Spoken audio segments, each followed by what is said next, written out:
নমস্কার। যুক্তি তর্ক সঙ্গে অর্কই আপনাদের স্বাগত। জগন্নাথ স্বামী নয়ন পথগামী ভব তুমে, জয় জগন্নাথ জয় জগন্নাথ জয় জগন্নাথ।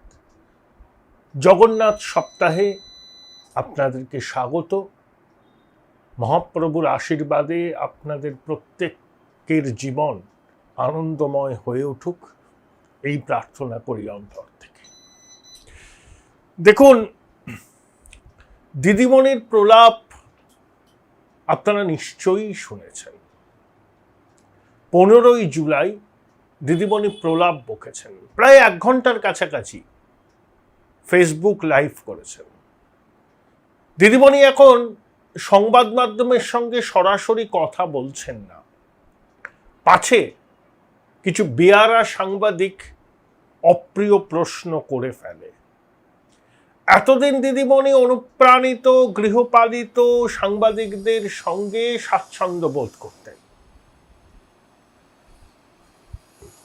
একজনকে তো বিরাট বড় মাতব্বর বানিয়েছিলেন, সেই সাংবাদিক নামেই সাংবাদিক, আসলে তার কাজ ছিল ট্রান্সফার, পোস্টিং করা, তোলা।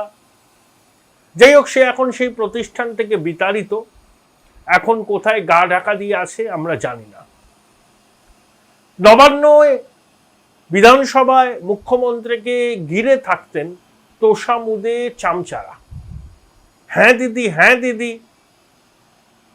সূর্য পশ্চিম দিকে ওঠে দিদি যদি বলতেন, সমস্বরে এই স্তাবকবৃন্দ বলতেন, অসাধারণ দিদি আপনি আবিষ্কার করলেন, কেউ এটা করেনি। সত্যিই তো সূর্য পশ্চিম দিকে ওঠে।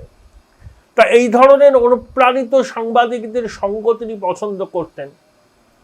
অন্য সাংবাদিকরা ভয়ে বা ভক্তিতে বা পুলিশি হেনস্থার আশঙ্কায় দিদিমণিকে প্রশ্ন করতেন না, তাই দিদিমণি নাগারে মিথ্যে কথা বলে যেতেন যতদিন তিনি ক্ষমতায় ছিলেন। এখন ক্ষমতা হারিয়েছেন, বেয়ারা সাংবাদিকরা 2-1টা প্রশ্ন করতে পারে, তাই তিনি সংবাদ মাধ্যমের সামনে মুখোমুখি হচ্ছেন না।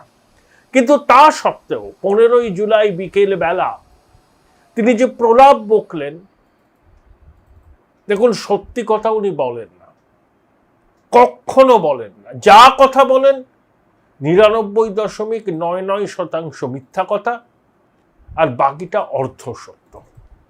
কালকে যেমন অনেক মিথ্যা কথা বললেন। প্রথম কথা, মদন মিত্র পালঙ্ক থেকে খাটিয়ায় এসেছেন, সেটা মদনবাবুর ব্যক্তিগত বিষয়। ঋতব্রত শিবিরে যাওয়ার আগে মাননীয়াকে হোয়াটসঅ্যাপে সরিও বলেছিলেন। তো মাননীয়া বললেন, আমি বুঝতেই পেরেছিলাম ওর ছেলে বউকে ডেকেছে, ও নিরুপায়, সবার লাগেজ, সবার ব্যাগেজ ইত্যাদি, যেরকম বলেন ছন্দ মিলিয়ে কথা বলেন। আর অভিষেক হচ্ছে বাঘের বাচ্চা, ওনাকে সেটিং করেনি বলেই ওকে বারবার এই তদন্তের নামে হয়রানির মুখোমুখি হতে হচ্ছে। এটাই ডাহা মিথ্যে কথা, ডাহা মিথ্যে কথা। দিদিমণির খুব আদরের কেষ্ট মাথায় অক্সিজেন কম যায় বলে পুলিশকে বোম মারতে বলেছিলেন। সেই কেষ্টও বলেছে নাকি ফোনে, দিদি তুমি চোখে দেখো না কানে দেখো, সত্যি সেলুকাস কি বিচিত্র এই দেশ। কেষ্টও বলেছেন যে খোকাবাবুর জন্যই তার জেল যাত্রা। কত 40 লক্ষ টাকা করে কি দিতে হতো, ভাইপো ট্যাক্স। আমরা তো শুনি কেষ্ট মুড়ির টিনে করে বীরভূম থেকে টাকা পাঠাতেন ক্যামাক স্ট্রিটে কালীঘাটে, এবং সেই মুড়ির টিনকে রীতিমতো প্রোটেকশন দিয়ে আনতো অনুপ্রাণিত পুলিশ অফিসারেরা। এগুলো আমরা সবাই জানি। ওই বললাম, দস্যু রত্নাকরদেরও বাল্মীকি হওয়ার স্বাদ জাগে, তাই এখন তারা এইসব কথা বলছেন, এগুলো আপনারা জানেন। কিন্তু অভিষেক সেটিং করেনি, ও বাঘের বাচ্চা, তাই ওকে এত হয়রানির মুখে পড়তে হচ্ছে। কে বলেছে দিদি অভিষেক সেটিং করার চেষ্টা করেননি? বছর 1.5-2 আগে তিনি কেন্দ্রীয় স্বরাষ্ট্রমন্ত্রী অমিত শাহের সাক্ষাৎ প্রার্থী হতে চেয়েছিলেন, বিভিন্ন মাধ্যম থেকে ফিলার পাঠিয়েছিলেন স্বরাষ্ট্রমন্ত্রীর কাছে, কিন্তু স্বরাষ্ট্রমন্ত্রী রাজি হননি। টুক করে কোনো সূত্র দিয়ে ভাইপো অমিতজির কাছে যাতে না পৌঁছতে পারে, সেটা নিশ্চিত করেছিলেন শুভেন্দু অধিকারী। সৌমিত্র খানকে বলেছিলেন দিল্লিতে তুমি ভাইপোর গতিবিধির উপর নজর রাখো। কে বলে যে ভাইপো সেটিং করতে যাননি? আরে সব থেকে বড় সেটিংবাজ ও যখন বুঝতে পারলো যে তদন্ত সংস্থার তদন্তের গতি প্রকৃতি ওকে একদিন না একদিন বিপদে ফেলবে, তখন ও স্বরাষ্ট্রমন্ত্রীর সাক্ষাৎ প্রার্থী হতে চেয়েছিলেন। সুবিধা হয়নি, সময় পাননি, কারণ কেন্দ্রীয় স্বরাষ্ট্রমন্ত্রী এই ভাইপোকে হারে হারে চেনেন। আর ভাইপোর সঙ্গে সাক্ষাৎ, এই খবর যদি কখনো সংবাদ মাধ্যমে প্রকাশ হয়ে যেত, তাহলে পশ্চিমবঙ্গে বিজেপির খুব করুণ দশা হতো নির্বাচনী রাজনীতিতে। কেন্দ্রীয় স্বরাষ্ট্রমন্ত্রী বিচক্ষণ রাজনীতিবিদ এবং পশ্চিমবঙ্গে পদ্মফুল ফোটাতে তিনি বদ্ধপরিকর ছিলেন। তাই ভাইপো যতই ফিলার পাঠান না কেন, শেষ পর্যন্ত কেন্দ্রীয় স্বরাষ্ট্রমন্ত্রী তার আহ্বানে সাড়া দেননি। দ্বিতীয়ত, বিশ্বের এক তাবড় শিল্পপতির পুত্রের মাধ্যমেও বিজেপির শীর্ষ নেতৃত্বের কাছে বার্তা পাঠাতে চেয়েছিলেন ভাইপো, সেটাও সফল হয়। যখন দেখছেন এসব করেও কিছু হচ্ছে না, তখন তিনি অজিত পাওয়ার হতে চাইলেন। সিন্ধে নয়, অজিত পাওয়ার। আপনারা বলতে পারেন কেন আপনি অজিত পাওয়ারের কথা বলছেন, কেন একনাথ সিন্ধের কথা বলছেন না? একনাথ সিন্ধে উদ্ধবের সঙ্গ ছেড়েছিলেন একটাই কারণে, যে বালা সাহেবের প্রতিষ্ঠিত শিবসেনা, যারা বিজেপির স্বাভাবিক মিত্র ছিল দীর্ঘদিন, সেই উদ্ধব গদির জন্য কংগ্রেস এবং এনসিপির সঙ্গে হাত মিলিয়েছিল। এতে বালা সাহেবের আদর্শ তার অবমাননা হচ্ছিল। তাই সিন্ধের যুক্তি অনেকটাই অকাট্য, কারণ শিবসেনার সঙ্গে কখনো কংগ্রেস আর এনসিপির মিলমিশ হতে পারে না। জল তেল কি মিশ খায়? কিন্তু অজিত পাওয়ার শরদ পাওয়ারের সঙ্গ ছেড়েছিলেন গদির জন্য, ক্ষমতার জন্য, উপমুখ্যমন্ত্রী হয়েছিলেন।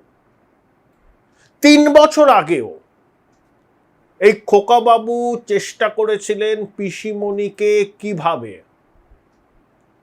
মুখ্যমন্ত্রীর পদ থেকে সরিয়ে নিজে বসা যায়। যখন দেখলেন সেটা সম্ভব নয়, তখন উপমুখ্যমন্ত্রী হওয়ার বায়না করলেন।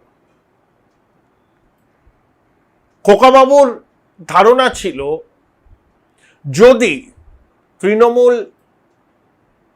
সংখ্যাগরিষ্ঠতার থেকে কম আসনে থাকে, মানে ধরুন 125-30, তাহলে বিজেপিকে তিনি সমর্থন করবেন দল ভাঙিয়ে, বিনিময়ে কোনো পদ প্রাপ্তি।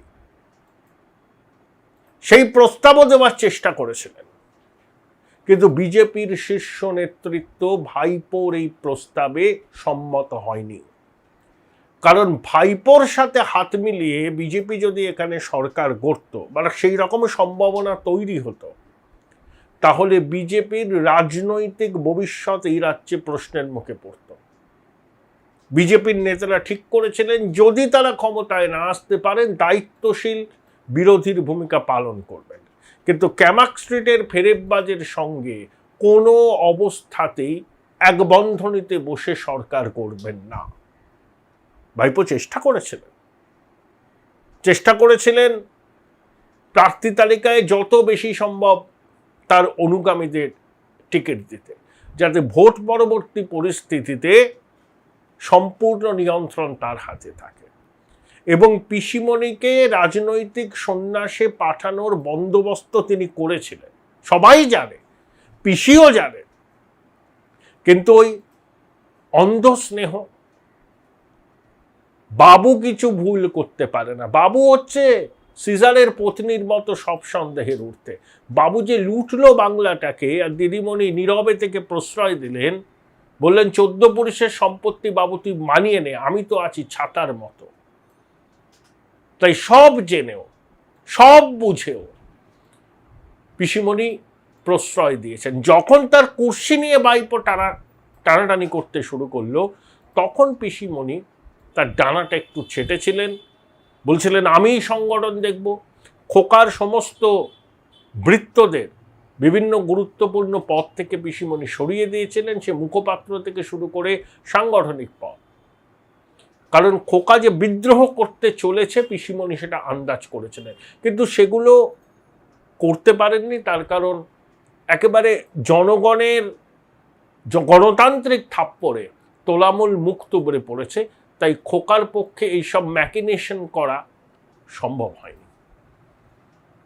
খোকা অনেক বার্তা দিয়েছেন দিল্লির বিজেপির শীর্ষ নেতৃত্বকে, সেটিং করেননি মানে করার চেষ্টা করেছিলেন, সারা পাননি।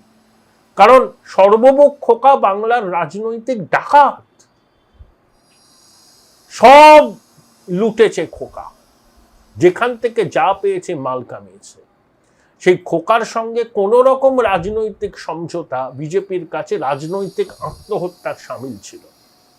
তাই বিজেপি খোকার এই প্রলোভনে পা দেয়নি। খোকার খুব রাগ,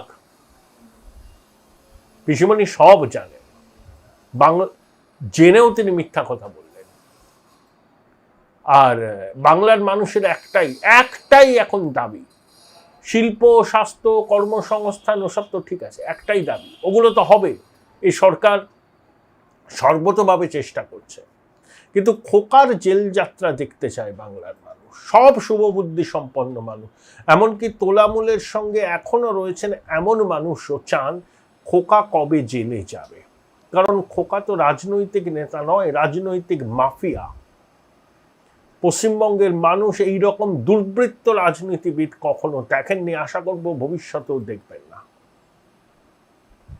অতএব পিসিমণি নির্লজ্জ মিথ্যাচার করার যে অভ্যাস তার একেবারে ছোটবেলা থেকেই সম্ভবত প্রায় 50টা বছর রাজনীতির অঙ্গনে কাটিয়েও ছোটবেলার অভ্যাসটা শুধরোতে পারেনি। এটাই হচ্ছে ট্র্যাজেডি, এটাই ট্র্যাজেডি। সবার লাগেজ ব্যাগেজ আছে তাই তারা ঋত তৃণমূলে চলে যাচ্ছে। দিদিমণি, আপনার লজ্জা করে না? আপনি মুখ্যমন্ত্রী ছিলেন, স্বরাষ্ট্রমন্ত্রী আপনি ছিলেন, যে যাদের লাগেজ ব্যাগেজ আছে তাদের বিরুদ্ধে ব্যবস্থা নেননি কেন? সিআইডি আপনার হাতে ছিল, তদন্ত করেননি কেন? বরঞ্চ সার্টিফিকেট দিয়েছিলেন। বালুর মতো একটা ডাকাত চোরকে বলেছিলেন দ্বিতীয় সবুজ বিপ্লবের নায়ক। আমরা কিছু ভুলিনি, বঙ্গবাসীও ভুলবে না। মিথ্যাচার করা পিসিমণি কোনোদিন বন্ধ করবেন না। একটা বিষয়ের উল্লেখ করে এই প্রতিবেদন শেষ করব। রাজ্য সরকার সিদ্ধান্ত নিয়েছেন মুখ্য সচিবের স্বাক্ষরিত সার্কুলার সব দপ্তরে পৌঁছে গেছে। দেখুন, বিভিন্ন দপ্তরে অনেক কাজ হয়তো, কোথাও যন্ত্রপাতির মেনটেনেন্স, কোথাও লজিস্টিক সাপ্লাই ইত্যাদি ইত্যাদি, কোথাও ম্যান পাওয়ার সাপ্লাই। তা দীর্ঘদিন ধরে একটা সংস্থাই কাজ করে যাচ্ছে, বছরের পর বছর তাদের কন্ট্রাক্ট রিনিউ হচ্ছে। তা নতুন সরকার ঠিক করেছে অটোমেটিক কন্ট্রাক্ট রিনিউ হবে না, প্রত্যেক দপ্তরকে নতুন করে টেন্ডার বা দরপত্র আহ্বান করতে হবে। সেই দরপত্রে যারা যোগ্য বিবেচিত হবে তাদেরকে বরাত দেওয়া হবে, এবং দরপত্র এক্সিস্টিং কন্ট্রাক্ট শেষ হওয়ার 3 মাস আগে থেকেই জারি করতে হবে। এটা না করলে সেটা কর্তব্যে গাফিলতি বলেই গণ্য হবে। খুব ভালো পদক্ষেপ। বিভিন্ন সংস্থা যেভাবে সরকারের বিভিন্ন দপ্তরে ঘাঁটি গেড়ে ফেলেছিল, মৌরসি পাট্টা চলত, অধিকাংশই ক্যামাক স্ট্রিট নিয়োজিত, আইপ্যাক নিয়োজিত। এই ঘাঁটিটা ভাঙতে হবে, এই মৌরসি পাট্টাটা ভাঙতে হবে। সেই জন্য সরকার এই উদ্যোগটা নিয়েছে। দেখবেন এখানেও বহু চুরি ডাকাতি হয়েছে এবং আমলাদের একাংশ এর সঙ্গে ঘনিষ্ঠভাবে যুক্ত ছিলেন। এই নিয়েও যদি তদন্ত হয়, কেঁচো খুঁড়তে কেউটে বেরোবে। আপনাদের স্বনির্বন্ধ অনুরোধ, চ্যানেল সাবস্ক্রাইব করবেন, থ্যাঙ্কস বাটনে ক্লিক করতে ভুলবেন না। এ ভাই ভাই, এটা মডেল না খাতা, আর কত ফটোগ্রাফি করবি? চুপ কর, সামনে মাধ্যমিক, নোট জোগাড় করে পড়তে হবে। কবে পড়বি ভাই? গ্যালারি তো নোটের লাইব্রেরি আর স্টোরেজে পিডিএফ এর ছড়াছড়ি। ধুর, কোনটা পড়বো কোনটা ছাড়বো কিছুই তো বুঝতে পারছি না। আরে তাহলে মৌলিক লাইব্রেরির বই পড়। ওদের সম্রাট এক্সক্লুসিভ সাজেশন বইগুলোতে পাবি সমস্ত গুরুত্বপূর্ণ এমসিকিউ, এসএকিউ ও বড় প্রশ্ন একেবারে উত্তর সহ। কমন পাবো তো? টপারদের জিজ্ঞেস কর। সম্রাট এক্সক্লুসিভ সাজেশন মাধ্যমিক, ভালো রেজাল্টের পাসওয়ার্ড। উচ্চ মাধ্যমিকের পর উজ্জ্বল ভবিষ্যৎ গড়তে NCHMCT পর্যটন দপ্তর, ভারত সরকারের hospitality and hotel management, Paschimbanga সরকারের মাকাউটের BBA BCA, fashion design, aviation tourism, culinary arts পড়ো SBIHM কলেজে। স্টুডেন্ট ক্রেডিট কার্ড ও ব্যাংক লোন পাবে SBIHM এ পড়লে। কোর্সের শেষে SBIHM দেশ ও বিদেশে চাকরির ব্যবস্থা করে থাকে। SBIHM হলো পশ্চিমবঙ্গের সেরা ম্যানেজমেন্ট কলেজ। SBIHM.com। বোলপুর শহরের কোলাহল থেকে মাত্র 20 মিনিট দূরেই রয়েছে সুন্দর রিসর্ট, যেখানে পেয়ে যাবে স্পেশিয়াস আর এস্থেটিক্যালি ডিজাইন রুম। তোমরা যারা গ্রুপে যাও তাদের জন্য আছে কমফোর্টেবল গ্রুপ স্টে অপশন, আর কাপলদের জন্য রয়েছে লাক্সারিয়াস সুইট রুম, তার উপর আবার ফ্ল্যাট 10% অফ। এখানে প্রকৃতির মাঝে তোমরা পেয়ে যাবে একটা সুন্দর সুইমিং পুল, ছোটদের জন্য প্লে এরিয়া আর একটা এস্থেটিক সেলফি কর্নার। প্রপার্টিটা পুরোটাই পেট ফ্রেন্ডলি, আর এখানে আছে অনেক কিউট ছোট ছোট র্যাবিটস। সকালের ব্রেকফাস্ট থেকে ডিনার পর্যন্ত পেয়ে যাবে একদম হোমলি কমফর্ট ফুড, যা এক কথায় অসাধারণ।